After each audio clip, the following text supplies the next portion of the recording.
Welcome back again to our discussion on put option pricing calculation of multiple time phase binomial tree model. Already we have discussed a major portion of, of this particular problem. We have shown you how this tree has been formed.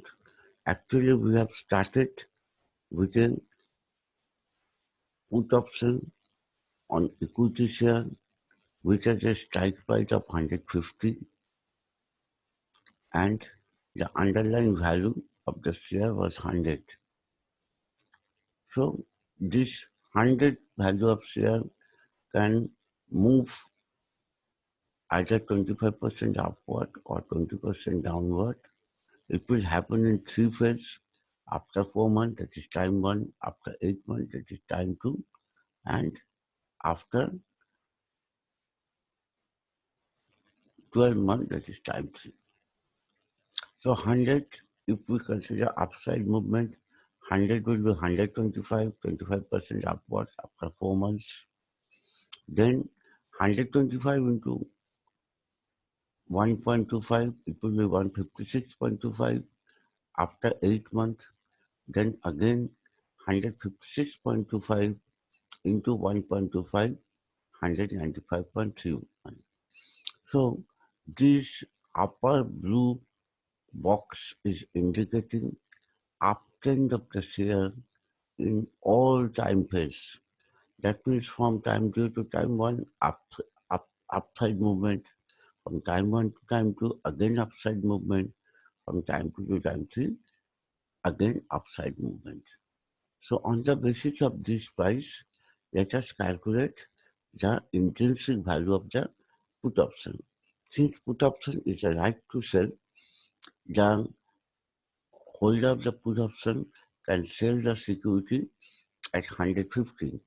So his right will be profitable only when the spot price of the share at any particular time is below 150. In time 1, the spot price was 125, it is below 150. So difference 150 minus 125 is the intrinsic value of my right. In time 2 also, this particular spot price has now moved up 150. That means I have to buy at 156.25 and I will sell at 150. So I will suffer a loss, means my right has no value, so intrinsic value is 0. In time 3 again, it has moved further, means our intrinsic value of put will be as usual 0.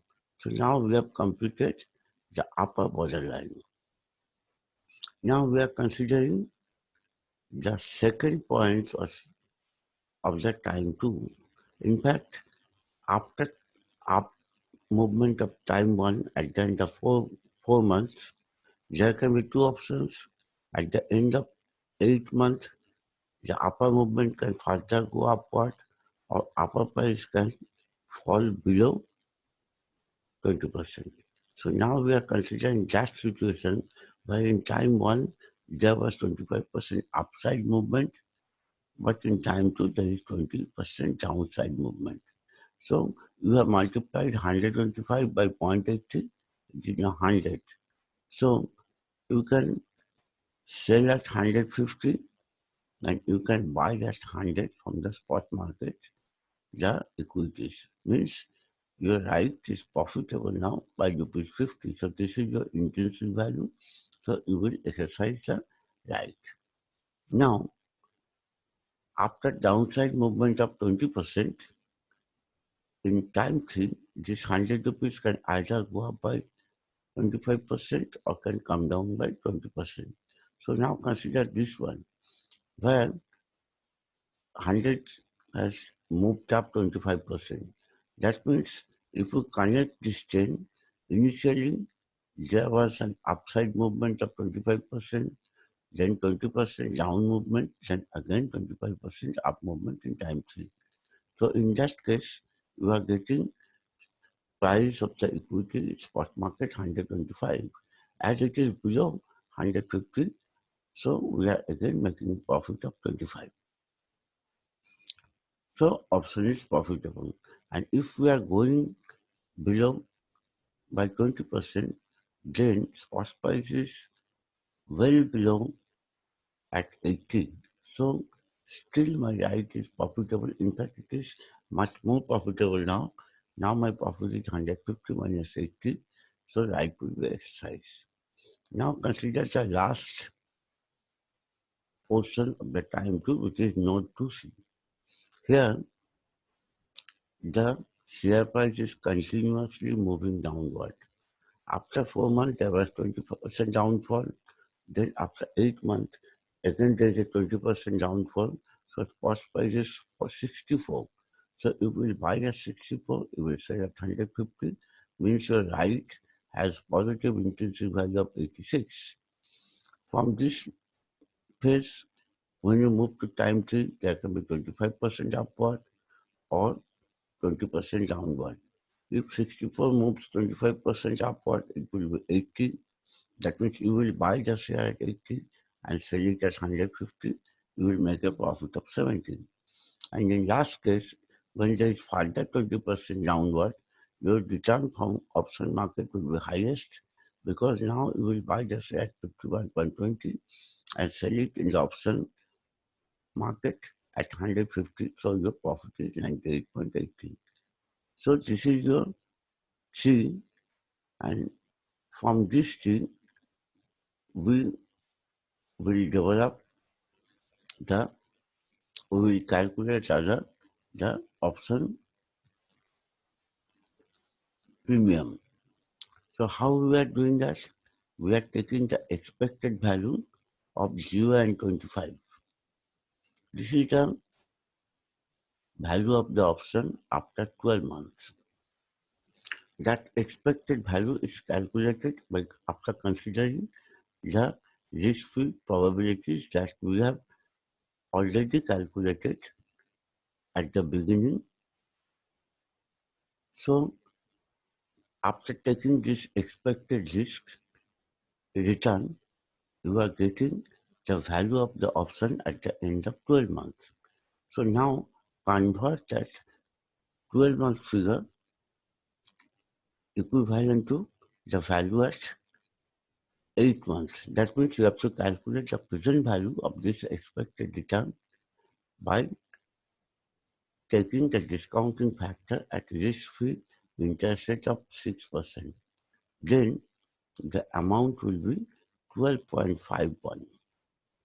So 12.51 is the expected option value at node 2 of time 2. In this way, you will calculate expected value of 25 and 70 and then take the present value. You will get the option premium at node 2B of time 2. Similarly, you calculate expected value of intrinsic value 70 and 98.80 and calculate the present value, which will be 83.03. This is a premium after 8 months if we are in node 2C. Now, we will convert this figure into time 1. For that, you first consider expected value of 12.51 and 47.03 and then convert it into present value. It will be 29.51. Again, you calculate expected value of 47.03 and 80.03 and convert it into present value of 64.09. Finally, you consider these two figures and calculate the expected value. And that expected value, again, when converted to present value, you are getting 46.16. Therefore, we can conclude that the premium of this put option at this moment should be 46.16. So that's all for this discussion. In our next discussion, we will see that what will be the um, put value or put premium if the American put is exercised earlier. So that we will cover up in our next discussion or next lecture. That's all for today.